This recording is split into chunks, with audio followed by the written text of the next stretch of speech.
Hello,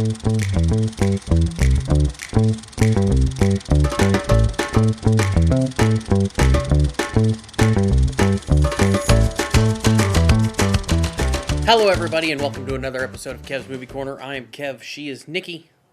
Hi. And this week we are talking about Fantastic Beasts 2, The Crimes of Grindelwald.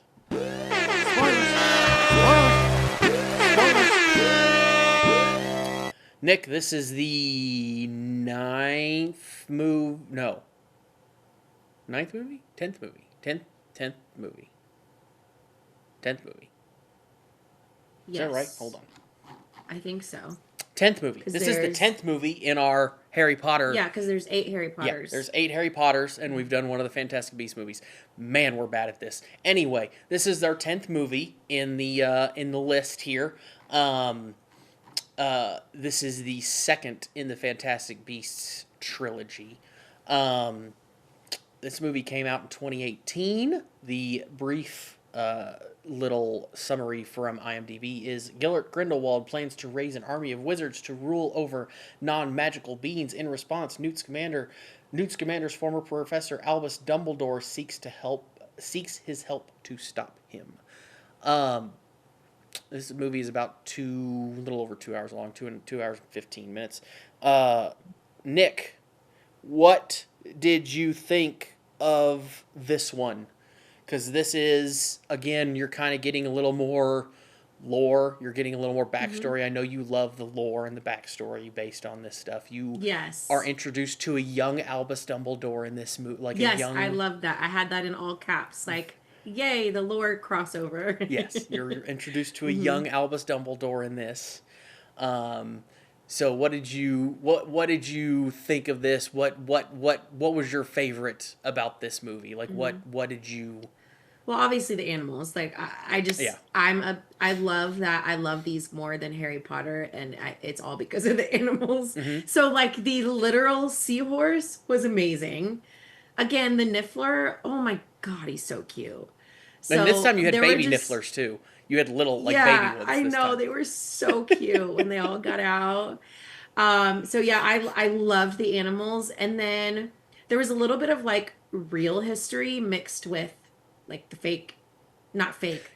fantastical stuff. Like Nicholas Flamel was a real person. Well, you had that in Harry Potter and the Sorcerer's Stone too, because Nicholas Flamel made the Sorcerer's Stone in the story, and they talk about how it was destroyed and he's now going to die because he doesn't have it to live on, and that's part of the history in Harry Potter. Actually, is that he actually is magical and created it. So, that's Nicholas Flamel actually being in this movie is kind of funny. Like, and I don't remember how old he says he is, but he's several hundred years old, I think, already in this movie. So. Yes, it would be 1330 to 16, 17, 18. Well, IRL, 800 years old. Yeah. He looks 700 years old because it's not set in the 2000s, it's set in the 1900s. So 700 years old. He looks about that. Yeah. Yeah, he does. Yeah.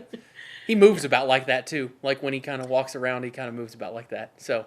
Yeah. Mm-hmm. The only note that I had that wasn't like super like, oh my gosh, was the opening scene. I'm like, well, duh, he gets away. Like, are these people idiots? Like because the first scene is them saying, make sure to take care of Grindelwald. He's going to get away. And then he gets away. And I was like, okay. Yeah. But I get that's the plot of the movie. I mean, it is the plot of the movie. He got away in the last one too. That's first why he's there. Yeah. I thought it was interesting the way that he did get like he's kind of just like it's all kind of mystical and magical. This is in the first movie you didn't see Johnny Depp really as Grindelwald except for like 5 seconds. And then in this one he is obviously Grindelwald for the whole movie, and you see him actually play the character, which is interesting. What we did play the spoilers, so I will say this. What did you think? There is a big twist at the end where you learn that Grindelwald tells Credence that he's actually a Dumbledore and not a, or he's related to Dumbledore. Yeah. What did you think about that? Because that's kind of a weird twist that kind of all of a sudden just happens out of the blue almost. Yeah, it did seem kind of out of, like their blood pact was like, Yeah, the blood okay. pact is a weird one too. It didn't seem like out of place, but it didn't seem like in place. It was just like, oh, I don't know. I didn't really have much reaction to it. The blood pact didn't surprise me as much as the Credence being a Dumbledore. Like Credence being a family member of the Dumbledores or whatever. The blood pact was just like, okay, they were friends at one point and they made a blood pact that they would never... And that's why they can't like duel each other. Yeah, they would never fight each other. Yeah. Okay, that seems like something a couple kids would do at some point, and and this just happens to be a magical universe where they can't actually break it because they both die or something, whatever. But this movie's fine. Like, did you like this movie? How would you rate this compared to the other movies that we've watched on this subject, like with the other Harry Potter movies? So I will say I probably liked it more for the animals and the subtle historical things than like the actual movie itself, if that makes sense. So, which I feel like there's even less animals in this one than there is in the first one. So there is, yeah, because the first one it's like, and where to find all the animals is like the plot, the like subplot or whatever. I would say I like the first one better, but I didn't dislike this one. Okay. So would you? This is another, like, you put it below the first one though. I would, but I would rewatch it. Okay. So unlike some of the Harry Potters, I was like, okay, I'm totally fine if we don't watch this again. Like I really loved some of them, and some of them I was like, yeah, I don't need to watch that again. I would rewatch this. So I forgot to tell you last week where the Fantastic Beasts rates on the list of all the Harry Potter movies. So all three of them rate below all of the Harry Potter movies. So every single of the original Harry Potter franchise, the 8 movies, ranks above the Fantastic Beasts. Yeah. Fantastic Beasts and Where to Find Them is the top of the trilogy of those three at 74%. It's number 9 on the list. It's 74%. Okay. It's just below the lowest Harry Potter movie, which is a 76% on Rotten Tomatoes. So just 2 percentage points below the lowest rated Harry Potter movie. So just like right there. Yeah, I feel like that's pretty common with like spin-offs, but makes sense. For like myself personally, I would place this in like the top 5. Now, this would probably be like 5th out of my top 5, but not this, the first one I mean. Okay.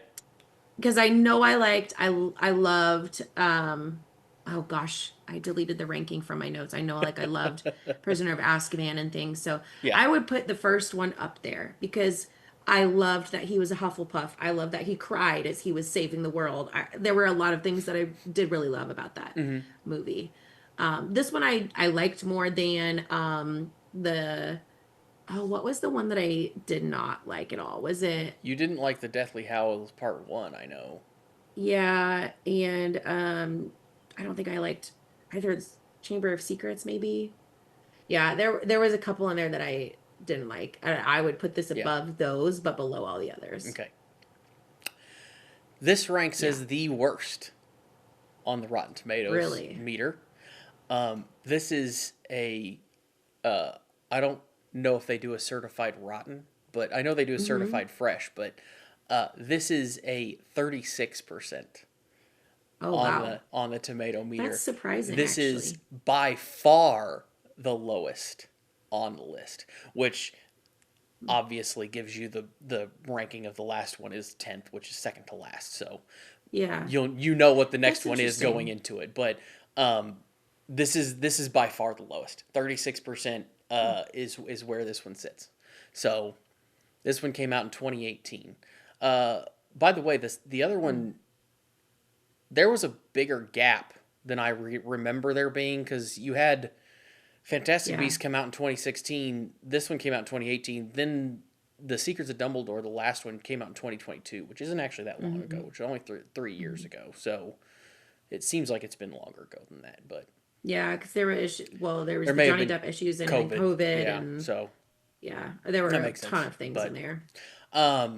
One thing that I did find that I thought was interesting on this is that apparently Johnny Depp considered himself a super fan or a massive fan of this series. So he signed on to this franchise without even reading the script. Oh, wow. Unfortunately, he only really got to be in one movie for him because the whole Amber Heard thing and him kind of blew up, and then he kind of was... to some extent canceled and then got kicked out of this, but it is unfortunately what it is, but so yeah, I think that this is... Where would you rank it? Oh, you were about to say that, sorry. I think it's okay.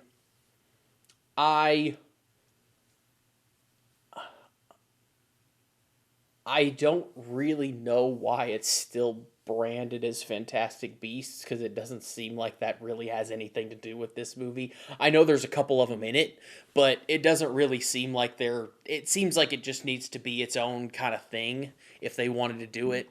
And I don't really know... I don't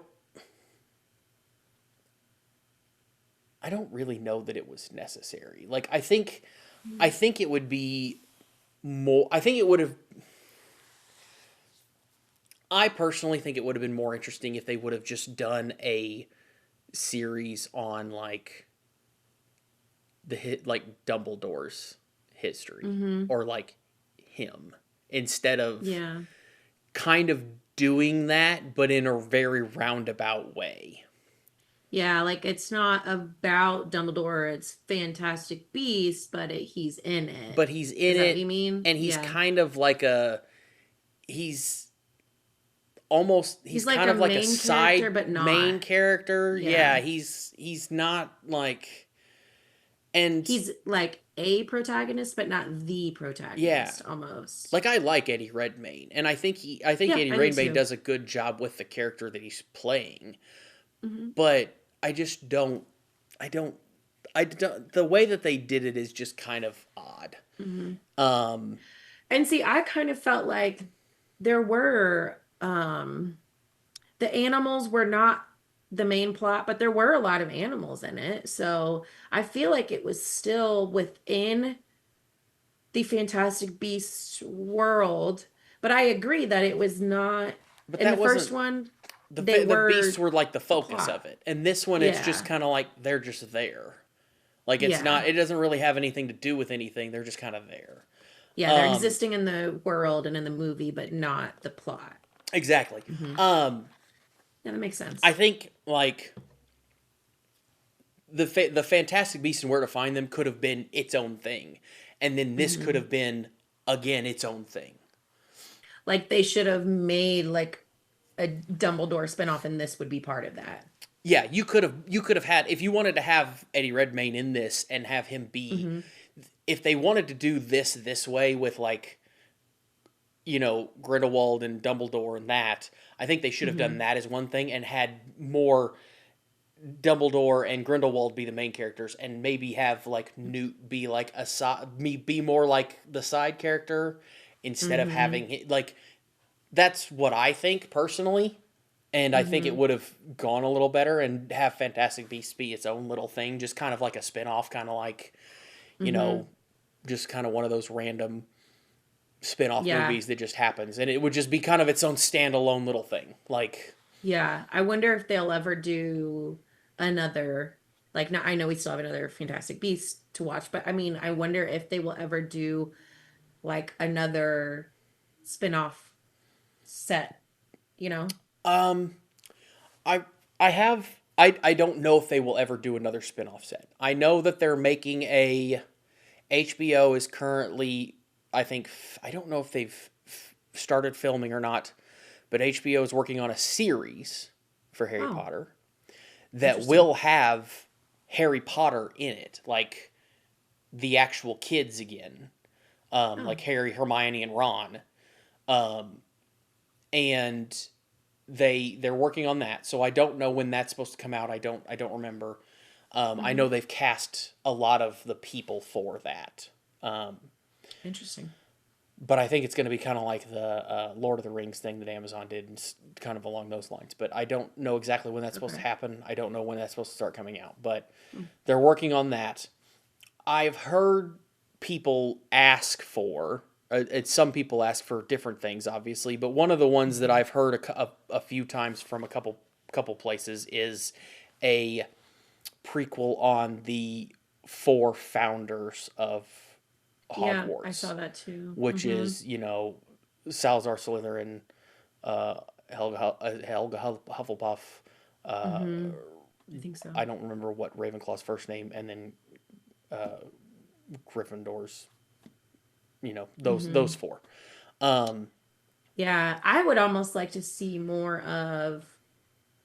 We don't ever get any of the other schools except those 2 that were in the Wizarding Cup or whatever. Yeah.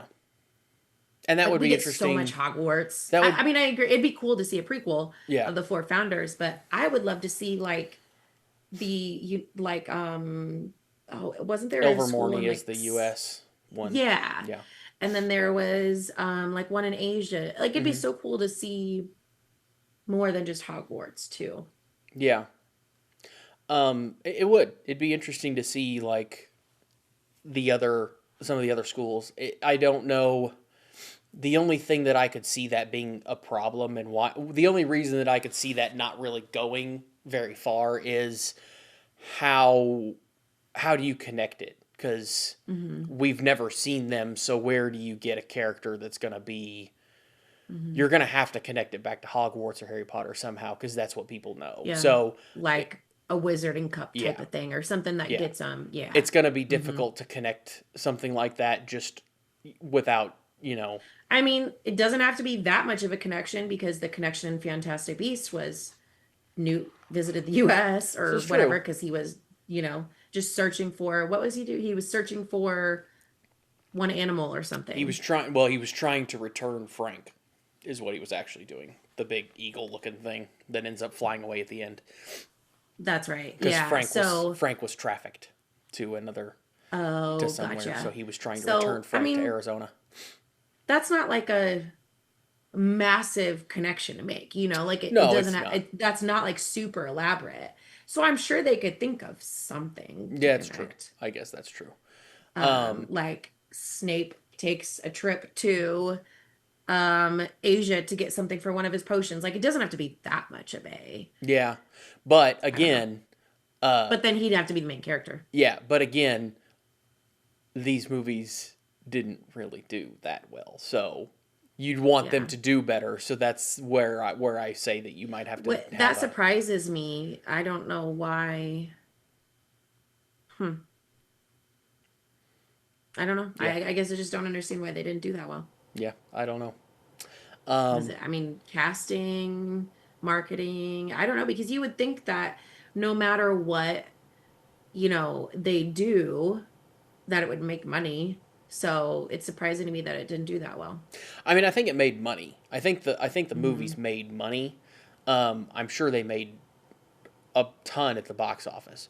But, and I've seen and a lot of the magical creatures like Nifflers and stuff like that are in the original books, the Harry Potter books. Yeah. But they're not really mentioned in the original movies. So there's some of that I know a little bit, but I don't really know why. I'm sure they made money, but they're not rated well, let's put it that way. People don't approve of them as highly. People that like the Harry Potter movies don't like these, is what you're saying. Yeah. Okay. I mean, gosh, that's with any spinoff. Star Wars, Doug hates the new ones. Doug does hate the new ones. I'm like, I love the new ones. Honestly, they could do anything and I would still watch it. I still might not like it as much, but Like, I love Rey. Oh, me and my father yeah. have talked about this too. Like, it doesn't matter how many Jurassic Park movies they make. I will watch every single one of them. They can come out with a new Jurassic Park tomorrow and tell me it's going to be the worst movie ever made, and I will still go watch it because it is a Jurassic Park movie, and I am invested. We'll get to it eventually because Jurassic Park we're watching after Pirates of the Caribbean next, but the dinosaur in the newest one is stupid looking, but I still watched the whole entire movie and saw it in theaters. But that dinosaur, when it comes on screen, I'm like, that is the dumbest looking animal I've ever seen in my life. But I watched the whole thing in theaters. I did not go see it in theaters because I never got around to it, but I will see it eventually. So, like, I will. There's some. Just get ready for that ugly dinosaur. And Star Wars is the same thing. If they come out with a Star Wars, especially, like, I obviously can't keep up with everything that they're doing with Star Wars, and it's not everything. I haven't kept up with all the spin-off shows. I can't keep up with the shows and stuff, like. But if they come out with, like, something that's going to be along the main trilogy of the movies, I'm going to see it. Like, it's... Yeah. The Star Wars... Actually, the Force Awakens, the first Star Wars movie that came out when they started doing the new franchise, was the first movie I had gone to see in theaters in 8 years. It, like... Wow. It started... stopped, like, a streak of me not going to the theaters, and I have gone to the theaters relatively regularly since then, so it's I saw it in theaters. We're gonna have to save this for the Star Wars episode because I have so many opinions and like they're mostly all positive, and it'll be funny because I'm sure Doug's will be mostly negative. They probably will be, but it'll be interesting. So Anyways, that's not related to Fantastic Beasts. That's not related to Fantastic Beasts. So we will, I think, end this episode this week. I hope you guys enjoyed this. I hope you guys, hope you like that movie. If you didn't, it is what it is. Because a lot of people didn't. Obviously, 64% of people don't like this movie. So, next week we're going to watch the last of the Harry Potter Wizarding World movies, which is Fantastic Beasts and the Secrets of Dumbledore. And we will, so don't forget to like, subscribe, comment, watch that, and we will talk to you about it next week.